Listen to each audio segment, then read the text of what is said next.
So guys, Season 1 of Star Wars Hunters comes to a close this week, so I thought I'd have a bit of a look back at the season as a whole, and essentially just give it a little bit of a review, because we've now essentially experienced everything within the season, so I feel like it's a good time to reflect on that, and perhaps touch on some improvements for Season 2. So I'm going to start off with the overall content that we got for the game, which obviously, with it being the launch for most of you, would have been the entire game was completely new, but for me and many others as soft launch players, the new content we got was Arantal and Vespara Row as a brand new map, and that was pretty much it, as well of course as all the cosmetics in the arena pass. It was mostly just Aren and Vespara Row, and I will say I really enjoyed playing on both Vespara Row and playing as Arantal. Whilst Aren I don't think is my best hunter to play as, I do have a huge amount of fun with him, and depending on the day I can play really well as him as well, so yeah, I'm a big fan of his playstyle. He suits me pretty nicely for the most part, and he's got some absolutely awesome cosmetics already, and we're just one season in with him, so I'm excited to see what more they do with him over the next few months. And then as for Vespara Row, it's definitely quite different to other maps we have in the game. It's very CQC, whereas other maps just aren't really. So I thought that was a pretty nice change of pace, and it was cool to see a different side to Vespara, because normally we're just looking up at the sky and that's kind of it, but to be able to essentially see what the streets look like in the planet and stuff was really cool to me. So I'm definitely a big fan of it. And for Season 2 we do already know we are getting Chaos as a new hunter, so hopefully we'll get a new map or two as well as a new game mode, because we did have a few limited time modes. Hutball came back as a limited time mode for a weekend a couple weeks ago, which was a lot of fun, so hopefully that becomes permanent at some point. Groz's Boulder Bash has been a fun limited time mode we've had a couple times, and then we've had a lot of matchup clash to be fair, so I'm hoping we will get to see even more limited time modes in the next season. Hopefully not as much matchup clash, honestly, like it's fine but it doesn't really interest me that much, or if they are going to do matchup clash just as much, then I think they at least need to ensure that they take it back to giving us random cosmetics in the game, because that was kind of the fun of matchup clash, is that you'd go into it with a random hunter and a random cosmetic, whereas now it's a random hunter in default cosmetics, which I just don't think is as exciting. So yeah, I definitely think they should do that, because it's also just a great way to advertise their cosmetics as well, so I really don't see any reason why they shouldn't be doing that. The limited time modes were also tied to events, in which there were so many. There was a couple of them that essentially recycled every week or two, which was good, because I think it's nice to have some easy ones to do on a regular, because it helps people who can't play as much complete like the Balada's Bounty event, but also it was just a good way to get some pretty easy Arena Pass XP. But what I'm really happy with is the fact that there were so many events that gave us cosmetics. Sometimes they were actual costumes for our hunters, other times they'd be weapon wraps or stickers or avatars, but just having cosmetics to grind for pretty much every single week, sometimes in 2 events, has just been a lot of fun for me. I'm a big person on cosmetics, so I really enjoyed that grind throughout the season. Being able to do that pretty much week in, week out was really good. I very much hope that they continue to do that in Season 2. As for the ranked season, I felt the rewards were really cool. I'm a big fan of the Grandmaster J3 skin that they put in for, I think the Erodium tier is when you get that.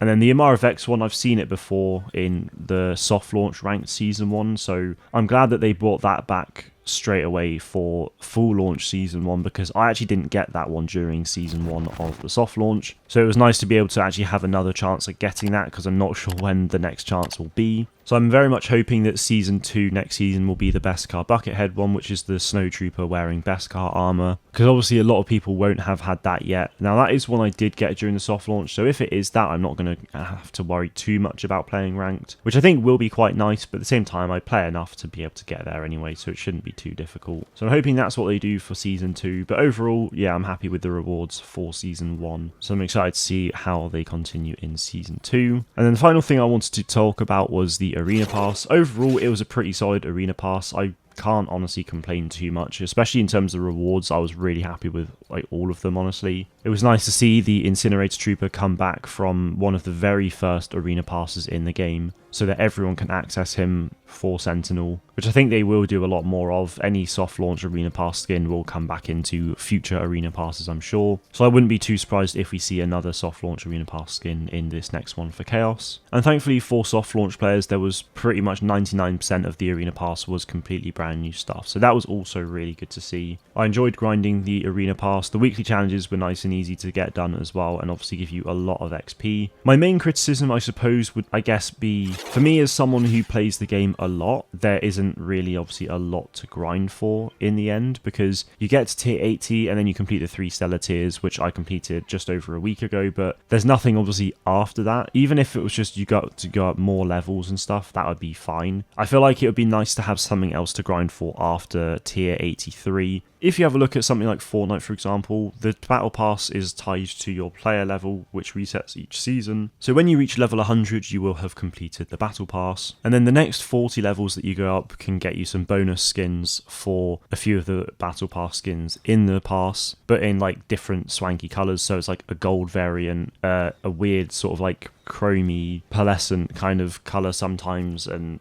whatnot. So there's sort of different stages to those cosmetics. So I wouldn't necessarily expect all of that because I wouldn't want anyone to miss out on those things, but just more to grind for would be nice, even if it was just, you know, every 5 levels you go up, you get like an extra 50 crystals or something. I think something like that would be really nice, honestly, because it's a small reward for playing the game a lot, you know, and I think that would just go a long way in terms of players. Because I've seen a lot of posts on Reddit saying like, oh, you know, what can I do with my Arena Pass XP now? Will it carry over to the next Arena Pass? This, that, and the other, which if you are still confused as to whether or not it will carry over, it absolutely won't. No Arena Pass ever does that. And, you know, if you've got 10 challenges completed from Season 1 and you're able to claim that for Season 2, it will just propel you so much forward, which just, yeah, isn't good. So, ultimately, I'm pretty happy with Season 1, honestly. I don't think there was anything necessarily too bad. I've seen a lot of complaints about cosmetic pricing, but I think that's a discussion for another day. In terms of the overall game itself, though, like I've had a huge amount of fun playing it, and a lot of that is thanks to you guys as well. The streams throughout Season 1 have just been so much fun to do. I've seen a lot of personal growth on the channel during that small amount of time. You know, you guys helped me get to Kyber 1, and hopefully I've been able to help a few of you guys get to Kyber 1 as well. I know there's a couple I have. So long may that continue into Season 2, which is in just a few days' time now. That is it from me today, though. Thank you all very much for watching, and may the force be with you always.